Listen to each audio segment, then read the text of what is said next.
first, as it is showtime here. Quarterfinals from DC underway. Temple of Deceit is how Ali will start.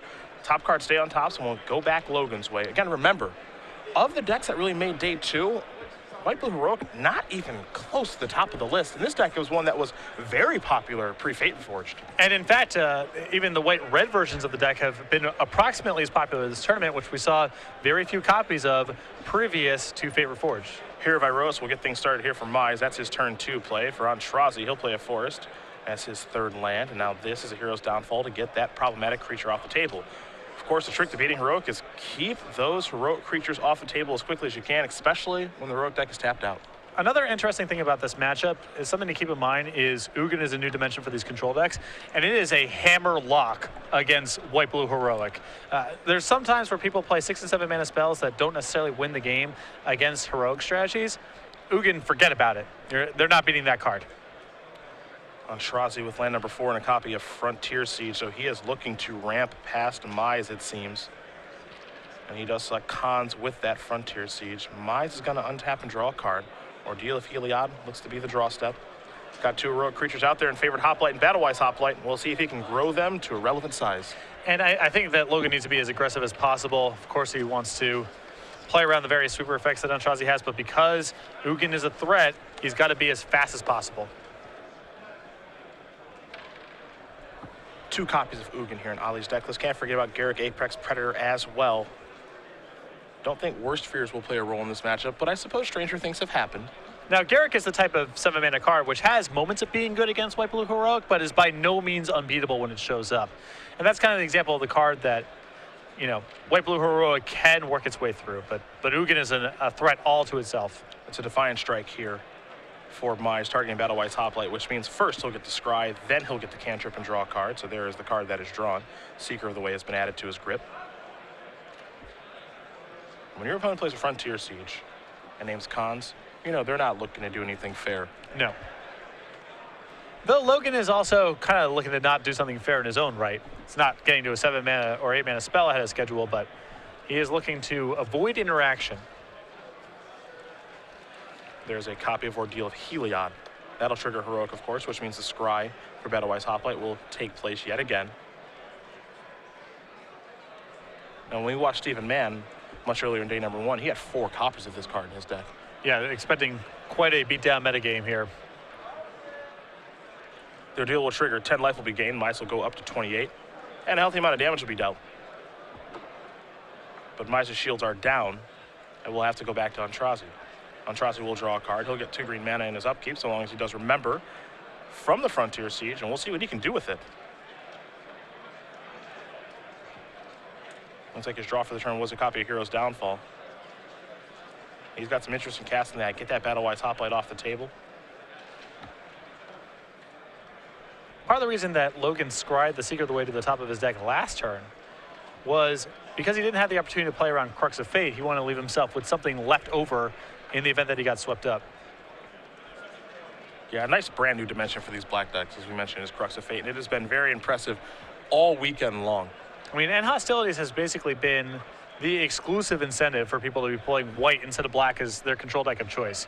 I think we're going to see a lot more black control decks because Crux of Fate is not quite as good as End Hostilities, but close enough for these decks to be enabled.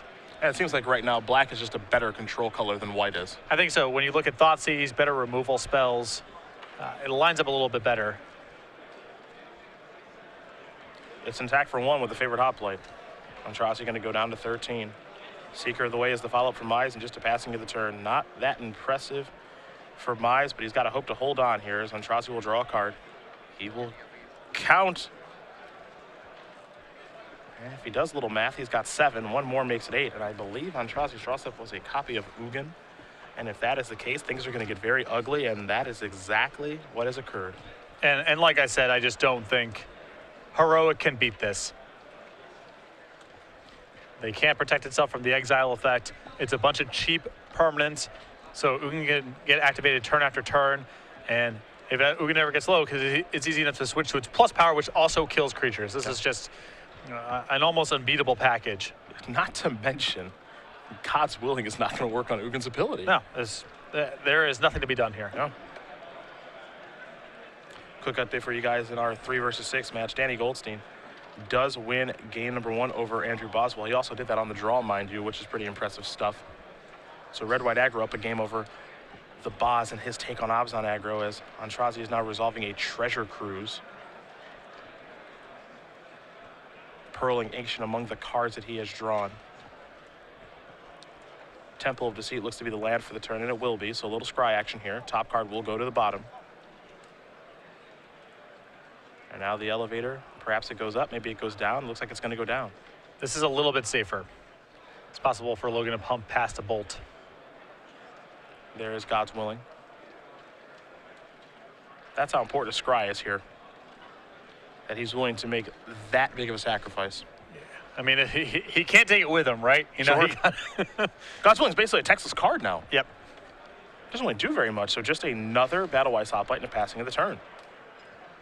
Aintrazi will draw a copy of Dig Through Time. And if Ugin wasn't enough, the ability to refuel might just do it. I can't imagine this game going on for too much longer at this stage.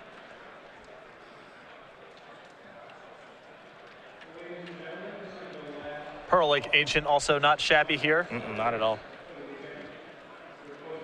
All he wants to make sure he's enough mana to do everything he wants to do here. Pretty bad feeling when your opponent's counting out their mana like this. Ah, yes.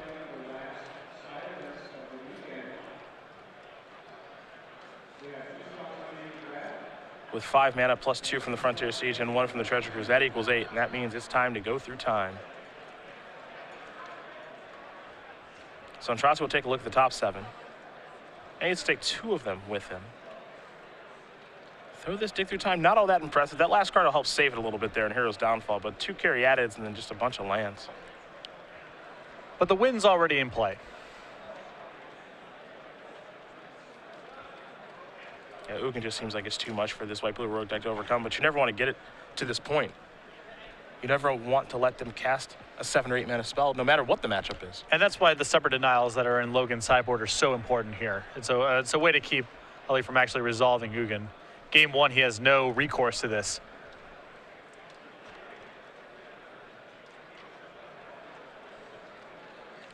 Aintrazi considering going up or down with his Ugin.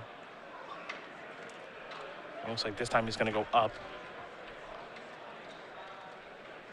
Now here's a copy of Ajani's Presence.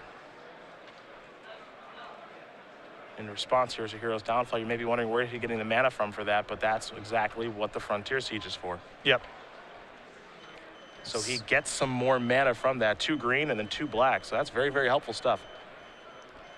And now he's got a pretty huge buffer here with that Ugin, and Logan doesn't want to play anymore. There's nothing to be done. Yeah, I wouldn't want to play anymore either, honestly. I mean, it's just too much to overcome there at that point. You mentioned that Ugin is just kind of game over in this matchup, and I agree. It's just too much to overcome. Yeah, now post-board, Logan gets a little bit of play to it, but when you saw their game 1, it almost doesn't matter what Logan has done up to the point that Ugin comes into play. He can't win once it happens. Yeah. He just gets net dissed like 3 or 4 times in a row, or all of his creatures are mowed down. Yeah, it's just too much to overcome at that point. So Ali Aintrazi does win game number 1 here over Logan Mize. So if we take a look at the sideboards, you can see him at home. Mize does have some nice options. You mentioned Stubborn Denial, and that's the big one. He's got 3 copies of that, 4 Glare of Heresy, 2 Treasure Cruise, and a raise 3 copies of Disdainful Stroke. I like that one as well, and then 2 Seeker of the Way. Yeah, he gets to play a longer game here, and he gets some counter spells for Ali's most threatening cards. So the Disdainful Strokes, those are absolutely going to be coming in. The Stubborn Denials as well. And I think anticipating a longer game, the Treasure Cruises can come in here. Other side of things here for Aintrazi, 3 Bile-Blights, 3 Disdainful Strokes, 2 Drowning Sorrows, so Salumgar, the Drifting Death, 2 Ashiok Nightmare Weaver, a Kiora, a Liliana Vess, a Nissa, and another copy of Ugin. So the 3 copies of Bile-Blight I like in this matchup quite a bit. I think Kiora, the Crashing Wave, is great against heroic strategies that are trying to load up on 1 creature. I think the extra copy of Ugin is reasonable here as well. Ali wants to draw it, even though Logan has more answers, and his counterspells are going to be taxed doing some other things. I'm not actually a fan of Drowning Sorrow on the draw against heroic strategies. It's unlikely that Ali's going to have double black plus 3 untap lands on the 3rd turn, or at least it's going to happen in a percentage of the games. And there's a very narrow window where Drowning Sorrow is a productive card in any event. So he may or may not bring it in. It's the type of card that I really like on the play and really dislike on the draw. But I definitely like the Bile-Blights and the Kiora as well. A lot of nice options here for both players, but for Logan, those Stubborn Denials are so important. Wow. they're going to be taxed, but they are very powerful against Ollie's deck. I mean, it's all expensive non-creature cards. So Stubborn Denial here is as good as it's going to get. Even if it was just Force Spike on spells, I think that would be an A+ in this matchup. The fact that Logan can turn it into a hard counter, even better. Well, these players will shuffle up here for game number 2. Take some time to look at each other's deck list, but while we do wait for that game, we will talk about regionals 2 weeks away. You have to imagine these players will both take the opportunity to play in it as well, get some more Open Series points. Yeah, we're right around the corner here the weekend after the Open in Indianapolis. We have our dates and venues announced February 7th. It's available here on the map here as well. You can always go to the website, StarCityGames.com/regionals for more information. Also, keep in mind that the first 200 people who register for each regional championship will receive this playmat for free. The Squirrels are all together. Acorn Mystic, Force of Squirrel, Squirrel Storm, and of course Squirrel Confidant, all on one playmat at Squirrel Deathblade. Available to the first 200 players for free that do go to regionals. Plant your flag February 7th. StarCityGames.com/regionals for more information. Both these players, Aintrazi and Mize, have had a fantastic run. For Mize, though, again, a player who's really making a name for himself in the Open Series circuit, flies under the radar quite a bit. When we think of the Florida players, we think of Steven Mann, I think, a little bit more than Logan, because he had such a fantastic 2014, but Logan's having a fantastic 2015. Oh, starting off very strong here and throwing his hat in the ring for perhaps that Season 1 invite to the Players' Championship. I don't know if we're going to see him in Indy next week. I don't know if we're going to see him in Houston a couple weeks from now, but I don't think it's out of the question there for Mize. Again, I was surprised to see him here. I was surprised to see him in Columbus 3 weeks ago. I think that these two players seem a lot more enthusiastic about their standard decks right now than their legacy deck. That said, I mean, once you start performing well in the tournaments, the incentive goes through the roof to continue to play. You have a little bit more money to play around with. The points are very valuable. You know, you have 2 buys. It's easier to rationalize going to opens. I would not be surprised to see at least one of the two of them there, possibly both. Yeah, wouldn't surprise me one bit, as they do battle. Again, I think it's a tough matchup for Mize, but it's definitely winnable. You know, Stubborn Denial, definitely going to help some things after sideboard. Also, just having a pretty good idea of what Ollie's going to be bringing in here so he doesn't have to worry about or play around too much stuff. That helps a lot. I think that when your opponent has a card like Ugin in their deck, which is just, if this hits the table, you're dead, and game 1 you don't have any play against it, your hand just is what it is, the matchup can be pretty bad even if all the other cards in both decks make it favorable for you. Post-board, Logan gets the opportunity to fight over the stuff that matters. And, you know, once you get past Ugin, I think the rest of Ollie's deck is not very good for the matchup. You know, he's got a bunch of slow cards. His mana's a little bit cumbersome. His spot removal is expensive. There's a lot of things that are going on for in the matchup that are good for Logan if he has a little more play against Ugin. No, it'll be game number 2 here in just a moment. Again, when we do have updates for you guys, we'll let you know. Danny Goldstein did win game number 1 over Andrew Boswell. Red-White aggro up a game over Obzon aggro in our 3 versus 6 matchup. Boswell the 3, Goldstein the 6. Dan Musser, number 4 overall seed with Obzon mid-range, doing battle against Hunter Nance, number 5 overall seed. Musser on Obzon mid-range, Nance on Obzon aggro. And then Gerard Fabiano in our backup match. If we have time to jump over there, we will. He's playing Sultai Control against Michael Oleski, playing Jeskai aggro, dialing it back with Mantis Rider and everything else. I'm a big Mantis Rider fan. I think at the minimum that more of the token builds of Jeskai should consider having it in their sideboard. It's just gone away. It has. Kind of just almost out of nowhere. Well, Honestly, such a powerful card. Once you have Jeskai Ascendancy and Treacher Cruise in the deck, there is a huge incentive just to play with more spells. So I can understand cutting creatures in a general sense. So, and now they're moving to Monastery Mentor as well, which is even further incentive to keep playing with spells. But in the sideboard, I think there's a lot to be said for being able to get away from some of the low-impact spells and just have more normal Magic cards. And Mantis Rider fits the bill. Where do you think White-Blue Heroic fits into the format now? You know, we've seen a lot of different decks, Red-White aggro this weekend, different takes on Obzon, of course, and Siege Rhino strategies, Mardu mid-range as well, though none of that in the top 8. But White-Blue Heroic, a deck that was so popular in Columbus, Joe Lissette's win, Man and Mize both top 8ing there, but this weekend basically non-existent. It feels like things have gotten a bit more hostile for White-Blue Heroic because there's just more cheap removal floating around here week 1. I think I've seen more main deck Bioblades in this tournament than I did in weeks past. You see some Wild Slashes show up in people's main decks. That said, you know, you look up and down this top 8, there's still a lot of Siege Rhinos, and typically White-Blue Heroic matches up very nicely against those kind of decks. So as long as there's green decks that are playing slower removal spells, and pure control decks that really struggle to beat Stubborn Denial backed up by a curve of creatures, I think this deck's got a home. When the metagame shifts more to cheap removal, Mardu-style decks, I think it's time to leave White-Blue Heroic at home. Well, it's certainly on the decline for this tournament, though. Mize, a big fan of this strategy. Some changes to his version this weekend.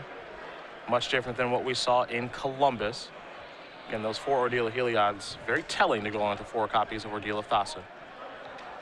Expecting a lot of low-end aggressive decks, and probably anticipating a lot of the mirror as well, where Ordeal of Heliod is quite powerful. Quick update for you guys on our 1 versus 8. Our backup match, Gerard Fabiano. This is his tournament so far. Up a game here over Michael Waleski's Sultai Control, up a game over Jeskai Aggro. Just running through this tournament. Took a loss to Andrew Boswell day 1. I believe his other loss, a concession to Ali Aintrazi to lock him into the top 8. And now up a game, first overall seed. And I think Gerard wants Ali in the top 8 too. I think it's a good matchup for his deck. Oh, I think so too. Yeah. Ali going to send it back. Did not like what he saw. Mize ready and waiting with his 7 cards.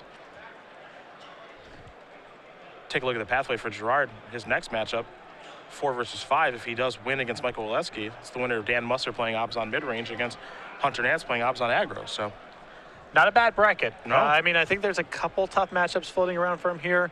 I think he'd like to avoid basically the right side of the bracket besides Aintrazi. Obs on aggro, red-white aggro, white-blue heroic. Not the matchups that Gerard wants to seize, but I think the left side of the bracket's pretty solid for him. see if I can find a better 6 here. It would have certainly been a very good tournament for him as well. Kind of a resurgence here. You know, he occasionally shows up to the events we have in the Mid-South, but we have seen a lot less of him over the last year or two in comparison to, say, 3, 4, 5 years ago. But making most of this opportunity. These ramp decks, however, they're not great at mulliganing. They are kind of combo decks in a sense. It's important that they have the right balance of mana acceleration and a payoff threat. When you mulligan, you lessen the chances of that happening. The blue cards offer Holly a bit of stabilization that, say, you know, Brad Nelson and BBD, CVM's Todd's deck this weekend didn't have. Mulliganing is still bad, but I think Ali has a little bit more resistance than the non-blue ramp decks. Ali happy enough, so he will keep his opening hand. A Temple of Enlightenment is where Mize begins things. For Aintrazi, a Temple of Deceit. He will scry, and we'll see where that top card's going to go. Though this hand looks like a clunker. He does have a lot of expensive spells in his deck. That's another point of contrast when you look at Ali's deck versus Gerard's deck, which are both slower Sultai decks. Gerard is really going out of his way to mill himself over to facilitate the delve cards. Ali's hoping to sort of incidentally get to that point. And as you see, he's got dig through time in hand and not a lot to prime the pump. I mean, his deck's not very good at putting cards in the graveyard. Battle-wise Hoplite here for Mize will be his turn to play. So he has this heroic creature, as Aintrazi will just play an Opulent Palace and pass the turn back.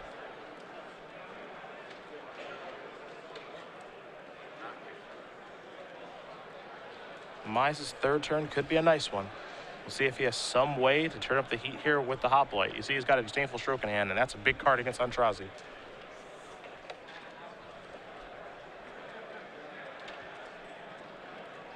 And I think Logan is on some sort of God's willing plan here, trying to capitalize on the fact that Ali can't really chain together spells efficiently. The Scry will put the top card to the bottom. Now Aqueous Form will allow Mize to scry yet again. Another card will go to the bottom. But an attack for 3 is not so bad.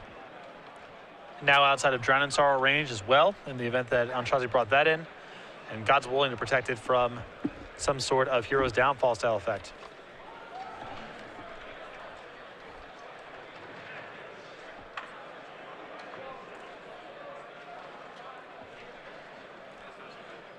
Aintrazi with a third land, the ability to cast Hero's Downfall. The question is, does he want to cast it now or wait? Looks like he wants to cast it now, so he'll go after the Battle-wise Hoplite. But Mize, he's ready with the God's Willing.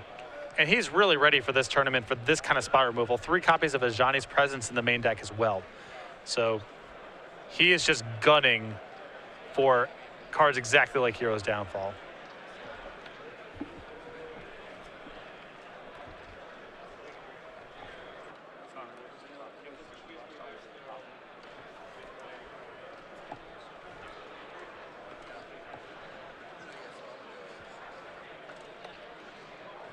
I think Logan is definitely in the market for land number 3. Sometimes these white blue heroic decks run really light on resources, but his hand's all 2-mana spells, so he can't really develop past this unless he's willing to risk tapping out, which I don't believe he is. I can't imagine he's willing to tap out. He's got Disdainful Strokes as Johnny's Presence. He's pretty good to go. Yeah. And again, Ali's deck's not that effective at chaining together multiple spells in one turn. So he just has to run his spells right into these protection effects and hope that Logan just doesn't have an answer. And it's a cross your fingers approach, which isn't the best one to take, but he almost doesn't have a choice. Exactly. I mean, it just is what it is. Aintrazi plays the polluted Delta. He's got a Hero's Downfall there. You can see the rest of his hand. Hornet, Queen, Dig Through Time. Expensive stuff. Yeah. And not even close to getting through the dig through time, even with the Hero's Downfall and Delta in his graveyard. I mean, that gets him to 5, but that's next turn. I don't know if he can spend his mana at this point trying to draw cards. You can see Logan is unwilling to move. He has no reason to do anything. He's got a card like Seeker the way in his hand, but that doesn't matter right now. Why change what you're doing? On Logan's upkeep, there is a Hero's Downfall. This will force him to use mana on his own turn. Yeah, this is not bad, especially if Ali actually draws something to follow up with. I mean, right now he doesn't have another removal spell, but he might find one. Johnny's Presence there. We'll take care of the Hero's Downfall. Mize will draw a copy of Manic Influence. That's what he's looking for. An untapped land to be able to represent Disdainful Stroke. Here's an attack. A little scry yet again from Aqueous form. But at least now there's some... Hero's Downfall is turned on for Aintrazi. It slides under Disdainful Stroke. I don't think Logan has another protection effect in hand. So at least Aintrazi has some draws now. Pass the turn back over to Aintrazi. Will Mize. Feels very Protect the Queen-esque here from Mize. One threat, don't let it die. Aintrazi going to go down to 6 after sacrificing polluted Delta on the upkeep. Ugin would have been his draw step. That would not have been a very good one. No. One of his best cards in the matchup, but not in this particular spot. I would say so.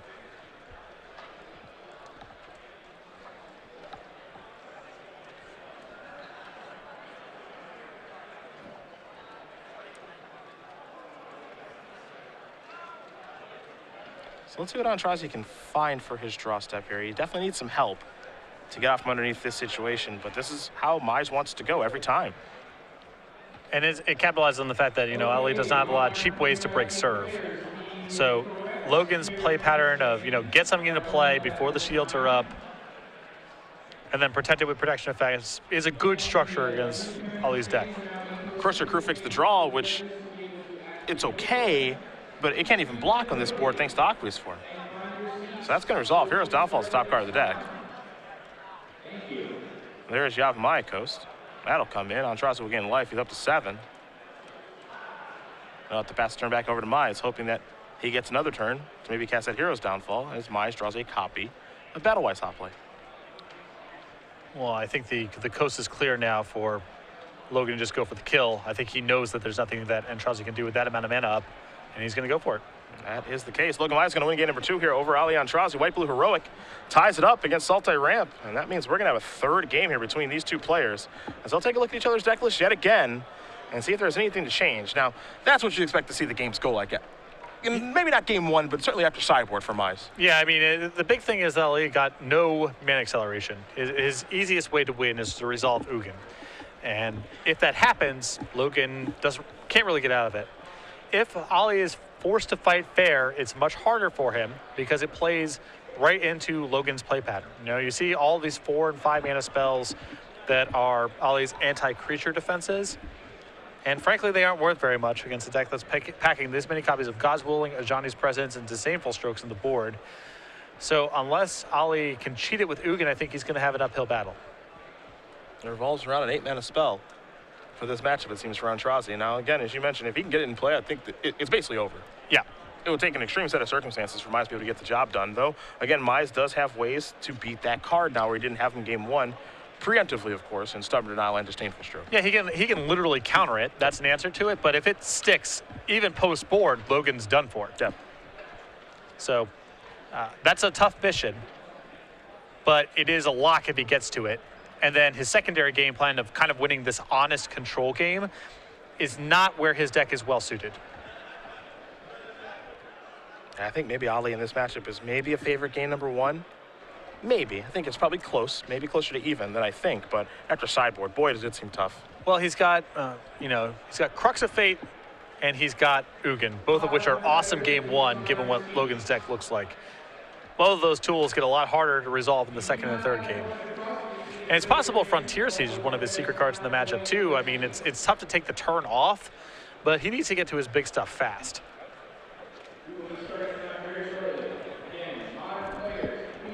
We'll see if Aintrazi can get some ramp going and try to steal this one.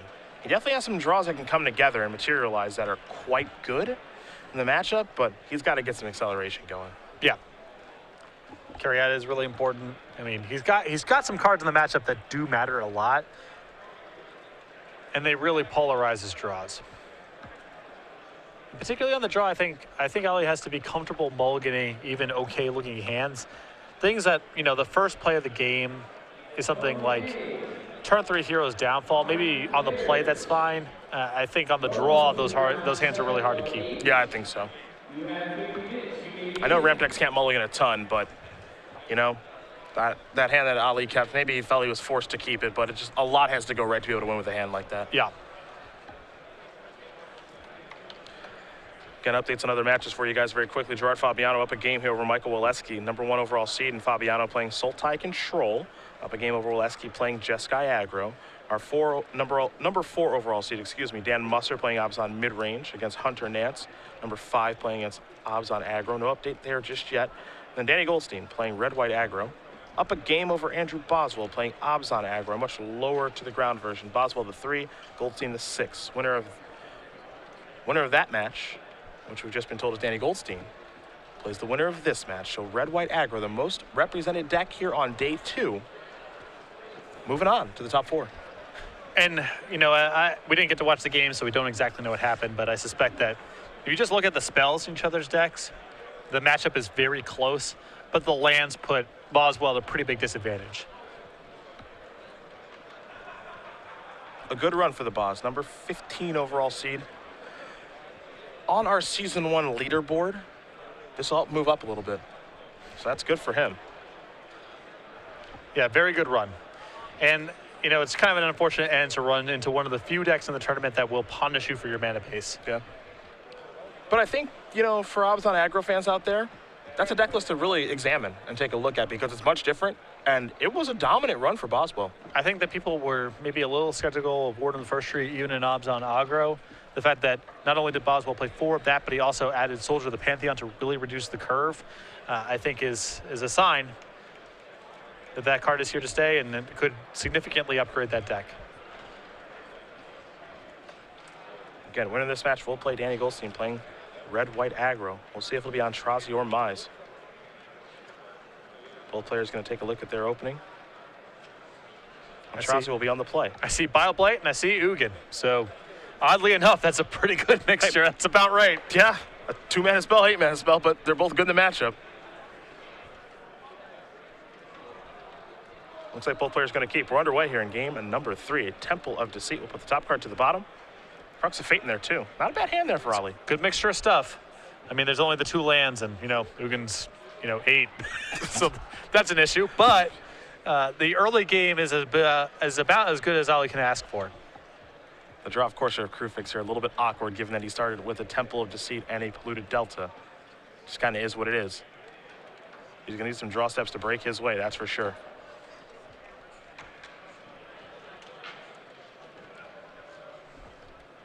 Mize going to search up a Plains there with Flooded Strand. Time to draw.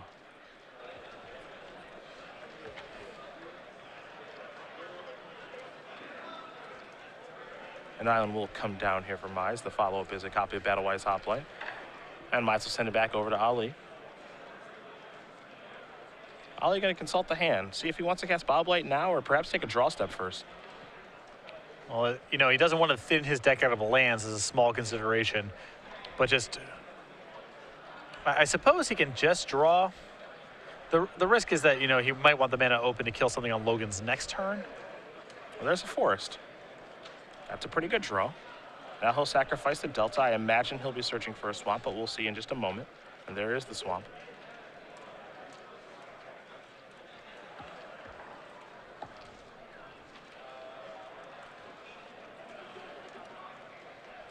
Curious to see how Aintrazi wants to time his removal in the matchup and how he wants to order it. Yeah, does he want to go Blight here or Hero's Downfall, for example? Right, it's do you want to get the most expensive card out of your hand first so you can play a bunch of cheap stuff later? Or do you want to keep the more flexible removal spell in the event that Logan generates something that's past the point of Vile Blight? Oh, there is the Blight, so he'll use that to play the Forest and simply pass the turn back. Might as well draw a copy of God's Willing here. Number 5 on the Season 1 leaderboard. Really climbing up the standings, that's for sure. No Merriam in the top 8, no Kevin Jones, no Jim Davis, no Joe Lissette. There's Battlewise Hot Plate.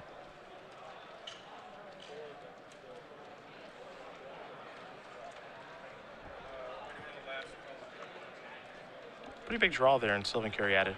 I think so too. You know, we saw in game 2 what happens when Ollie just has to kind of run his head into cards like Ajani's Presence. He falls really far behind. He needs more mana anyway. So, you know, I think in that spot, if he doesn't draw a mana creature, he's probably just going to cast Hero's Downfall and hope that it works. We saw that it's unlikely to work last game.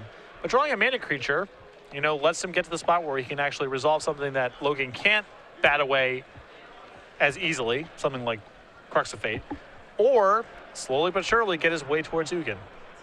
Or cast 2 spells in 1 turn. All this is good stuff. Mize going to sacrifice that Flooded Strand on his upkeep. Take a draw step. Manic Influence is what he's found. Now it's time to go to Build a Monster mode.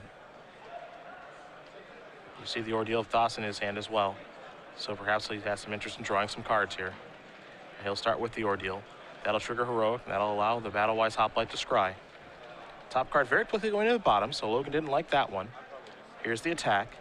4-power creature, so Caryatid has no interest in blocking. And Mize 1 attack away from getting 2 new cards. But of course, he always wants to keep those shields up, so that's why the mana is available for God's Willing and Stubborn Denial and Disdainful Stroke, among others. And you can see part of the challenge of the removal spells like Bioblight and Drown Sorrow in the matchup. Once Logan gets one opportunity to put something on one of his creatures, it often gets past the point where those cards even work.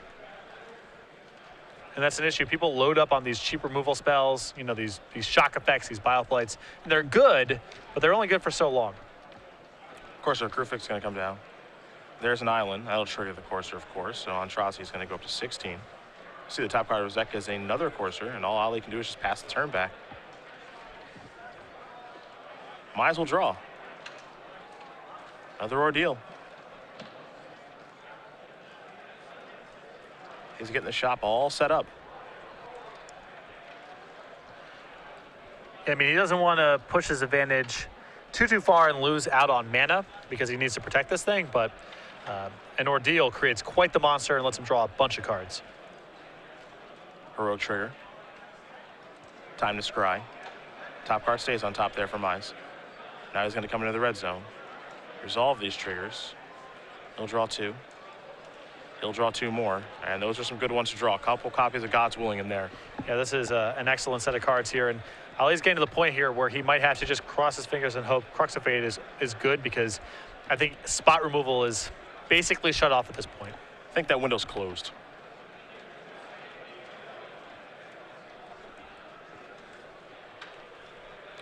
Of course, with the draw, Llanowar Waste on top, that's not a bad place for that to be. Every land that Ollie finds gets him closer to that Ugin in hand. Yep. And, you know, one saving grace at this point is that, you know, Logan doesn't have a can't block effect. There's no Stratus Walk, there's no Aqueous Form. So he can use 1 Courser to chump block, assuming that Logan lets him, and keep 1 to still try to spin the wheel to get towards his land drops and his big plays. Of course, you're going to come in. Land will come in as well. So Aintrazi is going to go up to 11. You see Polluted Delta on top of the deck, so that's another land that could be coming.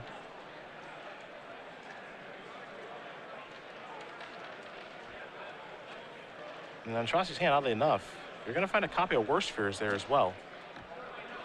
That is ambitious.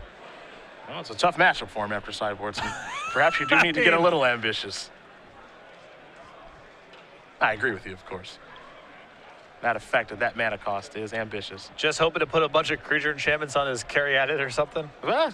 Cast everything and maybe cast Crux of Fate. Sure. You can definitely get creative. That's for sure. Just thinking 8's a lot. At least Ugin is a hammer lock, game over, ring the bell kind of play. That's not quite the same. I don't think anyone's disagreeing with you for what it's worth. Looks like he didn't draw a card off a Defiant Strike. So a little mistake there. Now we'll cast a God's Wing. Looks like Logan might be trying to go for the W here. Yeah, it looks like it. I mean, he can set this God Willing to black, and then that shuts down Ali's interaction if he has some other protection or can't block effect. That's going to be it. Yep. Ali's going to go reaching for a removal spell now. He's going to show him, not Ugin, Hero's Downfall. There's another copy of God's Willing. So this is a neat little trick because you name with God's Willing on resolution. So he casts the first God's Willing. Does that resolve? Yes, I'll name black. Yep. The other way he can do it is I'll cast God's Willing. Do you respond?